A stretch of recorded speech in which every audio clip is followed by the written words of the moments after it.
친 이유가 뭡니까?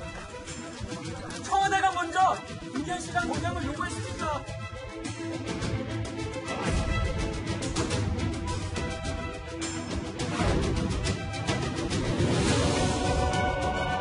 분명하게 밝히는 것은 시장 선거를 염두에 두고 김기현 전 울산시장 측근 비리 사건을 제보했다는 일부 주장은 제 양심을 걸고 단연코 사실이 아님을 말씀드립니다.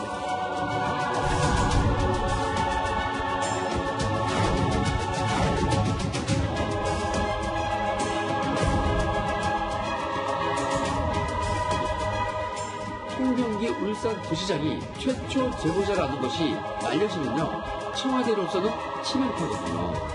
청와대도요, 속수 무색인 상황이었던 것입니다.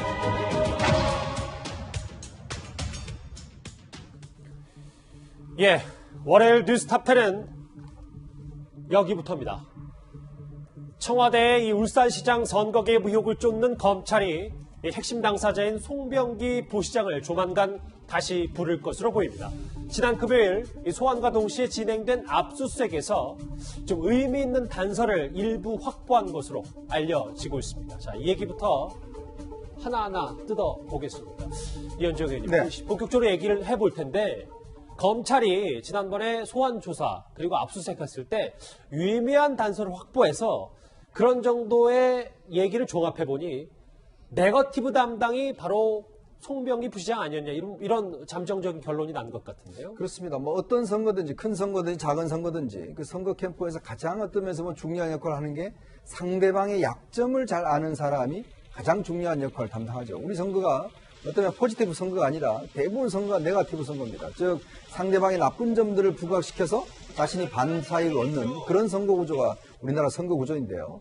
그런 면에서 보면 지금 울산시장 선거 같은 경우에 그런 어떤 총괄적인 네거티브를 담당한 게 송병기 부시장이 아닌가라는 의혹을 검찰이 갖고 있는 것 같습니다. 그 근거는 뭐냐면 일단은 송병기 부시장 같은 경우는 전임 그 김기현 시장 시절에 핵심 요직을 맡고 있었습니다. 그러나 이 김기현 시장 시절에 어떤 면에서 보면 인사상 불일거가 좀 좌천이 됐어요. 또 하나는 최근에 송병기 부시장에 대한 압수수색 과정에서 사실 뭐 이 보통 고위공직자에서는 차명폰 같은 게 많이 발견이 됐습니다. 자, 그리고 이제 김기현 시장에 대한 여러 가지 어떤 비위 문제에 대해서 굉장히 구체적으로 알고 있다는 것이죠. 그리고 그 한 역할 등등을 보면 실제로 이번 선거에서 송병기 부시장이 핵심적인 네거티브 담당을 했고 그 성과의 결과에 따라서 사실상 울산시의 2인자라고 하는 경제부시장이 오는 게 아닌가. 지금 사실 이 경제부시장은요, 예전에는 한 3개 과 정도를 담당했는데 예. 송병기 부시장이 되면서 5개 과를 담당하고 있다고 그래요. 그리고 또 송병기 부시장이 내년 총선에도 울산 지역에 출마할 것으로 예상되고 있거든요.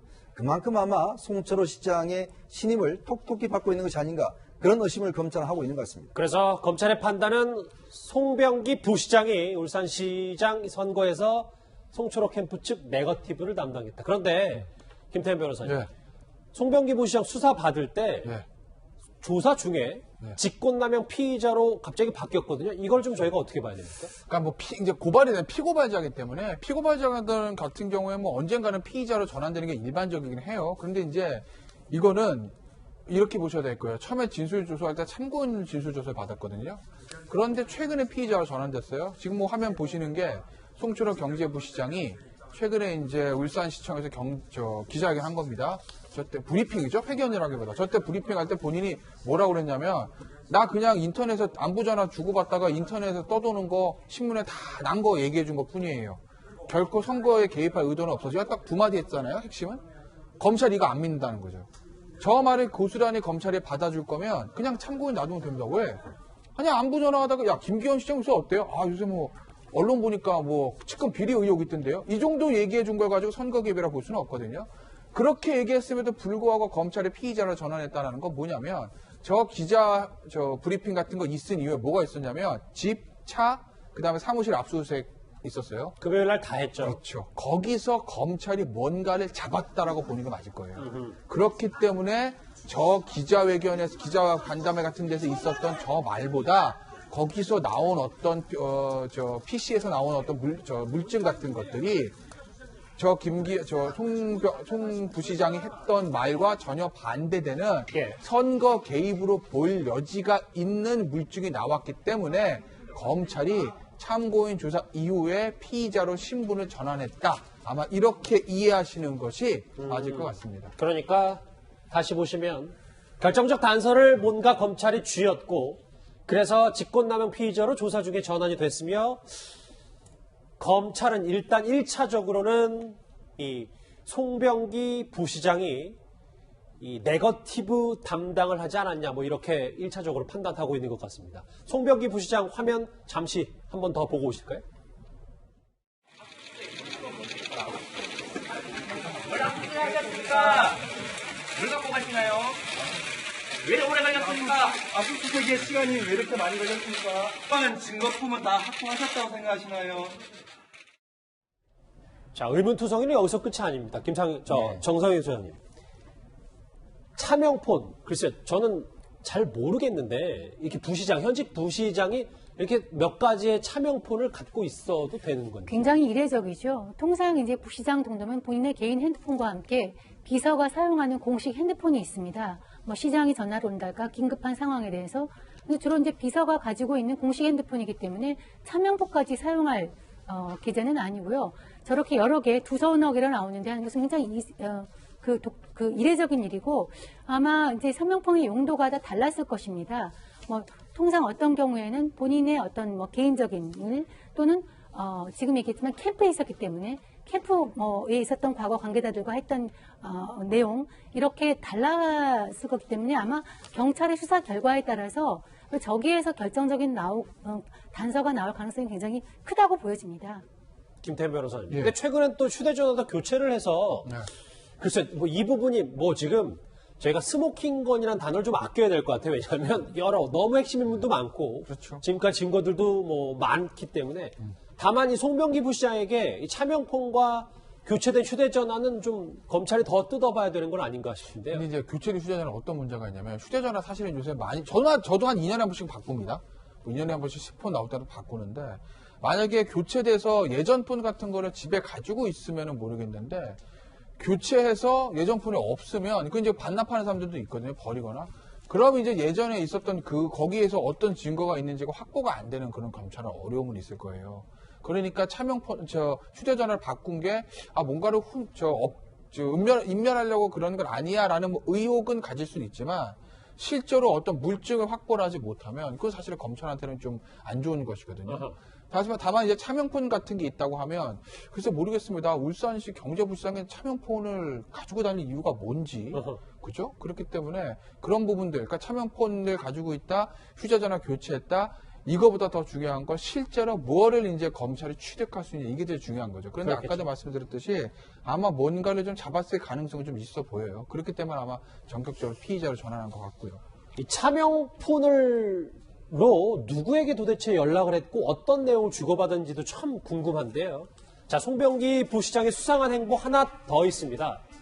지난 기자회견 당시에요. 울산 사람들 다 아는 그 시중에 떠도는 얘기를 청와대에 전했을 뿐이다라 이렇게 선거 개입 의도가 없다라고 주장했었는데요. 그것과 달리 송병기 부시장이 가명으로 경찰 조사를 받은 것으로 확인됐습니다. 김경시장 측근 비리가 언론과 시중에 많이 떠돈다는 일반화된 내용 중심으로 이야기를 나누었습니다. 수사 상황이 언론을 통하여 울산 시민 대부분에 다 알려지는 상태였습니다. 선거를 염두에 두고 김기현 전 울산시장 측근 비리 사건을 제보했다는 일부 주장은 제 양심을 걸고 단연코 사실이 아님을 말씀드립니다. 먼저 김상혜 평론가 시점으로 볼까요? 2017년 10월에 청와대에 당시 김기현 첩보를 전달하고 2017년 말에 12월 뭐 1월부터 1월까지 다음해 1월까지 경찰 조사를 받는데 여기서 퇴직 공직자 김땡땡 이렇게 경찰 조서에 이름을 숨겼습니다. 그러니까요. 일단은 제보자가 그 조사를 받으면 뭐 제보자 조사 내지는 고발인 조사 뭐 이런 거를 받아야 되지 않겠습니까? 그러고 난 다음에 제3자 조사는 일반적으로 그게 증거 내지는 증인으로서의 조사를 받는 거잖아요. 그러면 제보자가 증인이 되는 상황이 지금 되는 건데 뭐 이런 부분에 대해서 일반적으로는 좀 납득이 가지 않는 상황이다 이런 생각이 들고요. 두 번째는 기본적으로 실명이 아닌 것을 공적인 어떤 행정에서 어떤 그 증거나 신뢰할 수 있는 것으로 판단하기가 굉장히 어렵지 않습니까?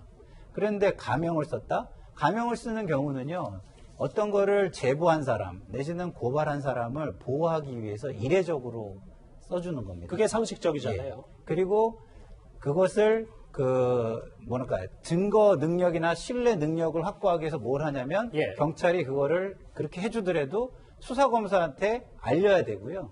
그리고 기본적인 그 정보, 개인정보는 어디엔가 등재하는 곳이 있어서 등재를 해놔야 합니다. 법을 보면. 근데 그런 것들이 있는지도 잘 모르겠고요. 그러니까 일반 시민 입장에서는 이 상황이 좀 더 이해가 되려면 왜 그랬고 이런 일들이 왜 벌어졌는지 무슨 이유에서인지 좀 더 설명해야 될 것들이 좀 많은 것 같습니다. 그럼 그 이유를 이현정 의원님. 네. 그럼 그냥 단순히 생각했을 때 본인이 송철호 캠프에 소속된 걸 숨기려고 이렇게 가명을 썼다. 이게 좀 상식적입니까? 뭐 그런 아마 추정이 가능할 겁니다. 왜 그러냐 하면 지금 송철호 부시장이 처음에 기자 브리핑을 할 때 어떻게 이야기를 했냐면 평소 알고 지내던 청와대 행정관이 울산 시내 전체에 어떤 뭐 이런저런 이야기를 하는 가운데 내가 이런 이야기가 돌아다닌다 라고만 전달했을 뿐이다 라고 이야기를 하고 있어요. 그 취지를 보면 내가 예를 들어 구체적으로 김기현 전 시장 측근에 대한 수사를 해달라고 부탁한 게 아니고 그냥 지역에 이런 것도 있다 라는 식의 이제 이야기였거든요. 근데 참 공교롭게도 뭐냐면 그 청와대 행정관은 그런 이야기를 토대로 해서 4쪽짜리 보고서를 만듭니다. 즉 김기현 시장의 동생과 비서실장 관련된 혐의에 만들죠. 자, 그걸 이제 반부패 비서관을 통해서 경찰청으로 내려보내서 울산경찰청이 조사를 하게 만듭니다. 자, 그 울산경 조사를 하는데 그런데 이 공교롭게도 송 부시장이 직접 출두를 해서 또 조사를 받아요. 근데 그걸 가명으로 받습니다. 보통 우리가 가명으로 받는 거는 조폭 관련자들이나 마약 사건 관련자들이라든지 어떤 보복이 우려되는 사람들에 대해서 이제 이런 식으로 받거든요. 예. 근데 이거는 그거와는 전혀 다른 어떤 공직자 선거 문제에 대한 이제 이 공직자에 대한 비리 문제거든요. 저는 이런 걸 가명으로 받는다는 이야기는 못 들었어요. 자, 그러면 결국 송 부시장은 자신이 최초로 이 문제를 청와대에 제기를 했고 그게 역으로 결국 울산경찰청에 내려왔고 그것에 대한 조사를 처음으로 가서 본인이 받았고. 맞아요. 자, 그렇다면 어떤 면에서 보면 의혹을 처음에 발설하고 부풀리고 확정짓는 사람이 결국 송 부시장 아닌가. 근데 송 부시장의 역할이 당시의 선거에서는 굉장히 컸을 것이다. 그리고 과연 이거를 송 부시장이 가명을 해달라고 했지는 않을 것 같습니다. 만약 그러면 경찰도 제안했을 거예요. 그러면 울산경찰청은 왜 이 사람에 대해 이 가명으로 허락을 했을까? 그는 이제 울산경찰이 어쩌면서 보면 송 부시장, 즉 울산시장과의 유착 혐의를 밝힐 수 있는 하나의 근거가 될 수 있다고 저는 봅니다. 첩보를 청와대에 전달한 뒤에 경찰의 수사 협조를 한 것만으로도 좀 뭔가 의구심이 있었는데 심지어 경찰 조사를 받을 때도 가명을 썼다. 당시 김기현 전 울산시장도 이 압수수색 상황에 대해서 경찰이 마치 스포츠 게임 하듯이 했다 이렇게 주장을 했었습니다. 피의사실 공표를 지극히 삼가는 게 예인데요, 일반적으로. 그죠? 선거 기간 내내 압수수색하고 소환한다고 기사 내고 매일 생방송에 되고 심지어 압수수색을 한 현장에 경찰관이 들이닥치자마자 카메라가 와가지고 TV 카메라가 와가지고요. 전국에 생방송으로 내보냈습니다. 압수수색 스포츠 게임을 하듯이 전국에 내보낸 거예요. TV를 통해가지고요. 조금 정리를 해보면 청와대 첩보를 넘기고 정선수 의원님 그리고 본인이 수사 협조했는데 가명을 쓰고 이런 것들 압수수색 당시에도 김기현 전 시장의 주장이긴 합니다만 스포츠 게임이 하듯이 했다. 그럼 아까 검찰이 판단한 정말 네거티브의 선동에 송병기 부시장이 있다. 이렇게 조금 정리가 해도 과언은 아닙니까? 그렇게 볼 만한 근거가 충분히 있습니다. 사실 저 김기현 전 울산시장에 대한 압수수색을 하는 날의 기사 보도에 대해서는 저도 기억이 생생한데요. 왜냐하면 자유한국당 선거 후보가 된 그날 압수수색이 들어갔거든요. 예. 그래서 제가 생각하기엔 일면 톱으로 기사가 쏟아져 나왔습니다. 지금 검찰이 피의사실 공포 금지되고 안 된다고 했는데 사실 그날을 보면은 잘 짜여진 게임처럼 언론과 그 다음에 경찰과 정치권이 한 몸으로 움직인 것 같은 느낌이 들어서 저도 그날 흥분했던 기억이 나거든요. 그리고 굉장히 이례적인 이런 상황이기 때문에 김기현 전 시장이 저렇게 주장하는 것도 무리가 아니라고 보입니다. 자, 그러면 송병기 부시장 말고도요. 앞으로 검찰의 칼날은 송병기 부시장을 넘어서 윗선을 향할 것으로 보입니다. 화면 만나보실까요? 최초 제보자가 울산시 부시장 송병기라는 그 이름은 도대체 어디로부터 나온 겁니까? 송병기 울산 부시장이 최초 제보자라는 것이 알려지면요, 청와대로서는 치명타거든요. 청와대도요, 속수무책인 상황이었던 것입니다. 예, 그런데요, 이 송병기 부시장 말고도 청와대가 당시 움직였다는 의아한 대목도 하나 있습니다. 이 최초 제보자인 송병기 부시장이 청와대 문모 행정관에게 김기현 건을 제보하기 전에 이미 같은 사건이 공정위에 넘어간 적이 있었다는 겁니다. 이현정 의원. 네. 이 부분이 조금 좀 복잡해서 설명을 좀 자세히 좀 네. 해주세요. 이 사건은 원래 이제 송병기 시장 혼자만의 제보로 된 게 아니고 지역 건설업자인 김모 씨라는 분이 계십니다. 자, 이분이 이제 여러 가지 이 문제와 관련해서 당시에 민주당, 청와대 등등의 또 이제 그 어떤 면에서 본인이 진정을 해요. 그 또 한 사람이 이 이제 레미콘 업체와 관련, 이게 이제 그 비서실장 김기현 전 시장의 비서장 관련된 문제인데 이와 관련된 진정서를 이제 접수를 합니다. 자, 근데 이게 청와대에다 이제 접수가 돼요. 결국 이게 공정거래위원회에 이첩이 되는데 공정거래위원회에서는 이거는 뭐 사실은 어떤 면에서 무혐의 처리가 돼버립니다. 자, 그러니까 어떤 면에서 보면 김기현 전 시장의 주변에 대한 비리가 여러 경로를 통해서 사실은 청와대에 전달됐던 흔적이 나오는 거죠. 왜 그러냐, 왜 이게 증거를 하냐면 실제로 지금 청와대 문모 행정관이 만들었다는 4쪽짜리의 보고서가 있지 않습니까? 그렇죠. 근데 지금 보면 송 부시장 같은 경우는 주로 동생 문제를 많이 이야기를 했다는 거예요. 또 다른 사람은 비서실장 이야기를 많이 했다는 거죠. 자, 그러면 문 행정관은 이 기본적으로 송 부시장 이야기만 듣고 했는 것인데, 근데 이 4페이지짜리 쪽에 보면 이 김기현 시장 측에 대한 다양한 비리가 많이 모여있다는 거예요. 그러면서 본다면 청와대가 여러 군데 접수된 어떤 이 김기현 시장 주변의 비리를 다 한데 모아서 하나의 리포트를 만든 게 아닌가. 그렇다면 이거는 청와대가 어떤 면에서 보면 단순히 송 부시장 이야기를 듣고 그거에 대한 첩보를 한 게 아니라 뭔가 기획성으로 각각의 김기현 시장 주변에 대한 전체 비리를 모든 것을 수집을 해서 하나의 보고서를 만들어서 울산경찰청에 내려보낸 게 아닌가라는 그런 의문인 것이죠. 그게 이현정 의원님 하나 더 여쭤보면 편집을 했냐 안 했냐가 이 선거개입 의혹의 아주 그렇습니다. 중요한 핵심 아닙니까? 김태현 변호사님. 네. 그러면 이 결국 송철호 시장 측의 송병기 부시장의 여러 가지 입김이 청와대로까지 흘러 들어가서 청와대도 어느 정도 편집과 재강을 했고 이게 하명 수사로 이어졌다. 지금까지 나온 정도의 흐름은 그런 대략적인 흐름이네요. 청와대는 부인하고 있는 거고, 예. 뭐 검찰은 좀 그렇게 보고 있는 것 같아요. 그럼 뭐 이 사건을 보는 여러 가지 시각들이 이제 청와대와 검찰 시각에 반대되는 건데, 결국 이제 의혹은 가질 수 있는데 결국 그게 이제 밝혀지려면 제일 중요한 건 뭐냐면, 제가 항상 봐서 로데이터. 그러니까 청와대를 중심으로 해서 이쪽에 경찰이 있어요. 청와대에서 경찰로 내려간 문건은 지금 검찰이 가지고 있는 것 같아요. 예. 그죠? 그러니까 아마 홍익표 대변인이 얼마 전에 라디오에 들고 나와가지고 뭐 공개했다는, 그게 이제 뭐 검찰이 가지고 있다는 건지 아닌지는 확실하진 않으나 어쨌든 간에 검찰은 경찰 통해서 지금 뭐 제보를 입수했다는 것 같고, 뭐 홍익표 대변인은 수석 대변인 어떻게 가지고 있는지 모르겠지만 어쨌든 외부로 좀 나온 거예요, 그거는. 그러면 청와대에서 검찰로 간 문건이 나온 거죠. 중요한 건 청와대로 들어간 제보 내용, 이걸 정리한 문건들이 있을 거예요. 그거하고 그 입구입니다. 청와대를 기준으로. 그 입구와 청와대에서 경찰로 넘어 출구에 있는 양 두 문서를 비교만 하면 되는 거거든요. 수사 자체는 어려운 거 아니에요. 두 개 딱 놓고 보면 됩니다, 그냥. 딱 놓고 봤더니 내용 똑같아. 예. 그냥 약간 뭐 편집만 한 거야. 이러면 사실은 뭐 이거 뭐 하명 수사 의혹 제기하기는 쉽지는 않은 건데, 딱 봤더니 완전 다른데? 청와대에서 뭔가 내용의 재가공이 들어가는데, 이러면 선거개입 얘기 나올 수 있죠. 수사 자체는 쉽다. 그럼 뭐가 어렵겠어요? 어려운 건 청와대 로데이터, 그러니까 청와대를 중심으로 해서 입구 쪽에 있는 이 문서를 확보하는 게 어렵다는 거죠. 그렇죠. 이걸 청와대에서 제출하든지 아니면 검찰이 압수수색해야 되는데, 압수수색해도 이게 임의 제출 형태로 되잖아요. 그러니까 아마 제가 지난주에도 말씀드렸듯이 이번 주 아니면 늦어도 다음 주 초까지는 청와대에 대한 제2차 압수수색이 들어갈 거예요. 입구 쪽에 있는 문서를 검찰이 얼마나 잘 확보하느냐, 이게 이제 수사의 성패를 가르는 거죠. 그 자료 조칠 얘기는 잠시 뒤에 저희가 다른 주제에서 한번 만나보기로 하고요. 예, 정성희 소장님.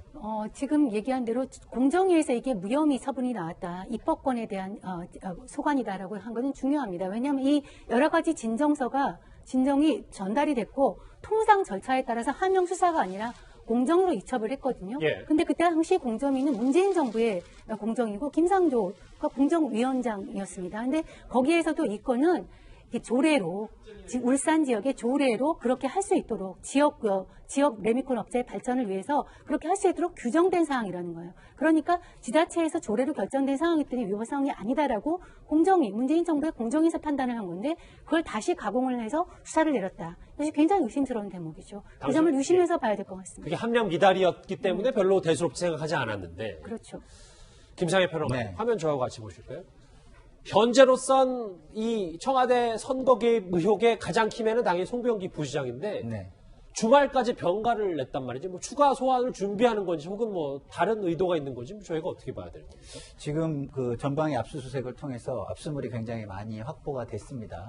저 같아도 옛날에 한 일들을 전부 다 기억할 수는 없잖아요. 그러면은 그 송병기 부시장 입장에서는 과거의 일들을 좀 다시 한번 기억을 하면서 정리를 하고 검찰 수사에 대비할 필요가 있을 것으로 저는 생각이 되고요. 그리고 뭐 업무가 손에 잡히겠습니까 또.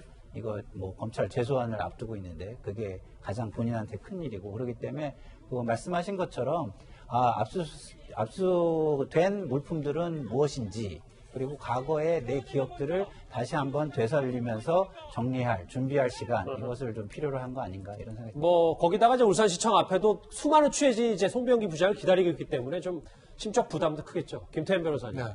이거 하나 더 짚어보고 다음 주에 넘어갈게요. 왜냐하면 좀 많이 들어본 얘기잖아요. 그러니까 조서열람과 서명 날인을 하지 않고 집으로 돌아간 송병기 부시장.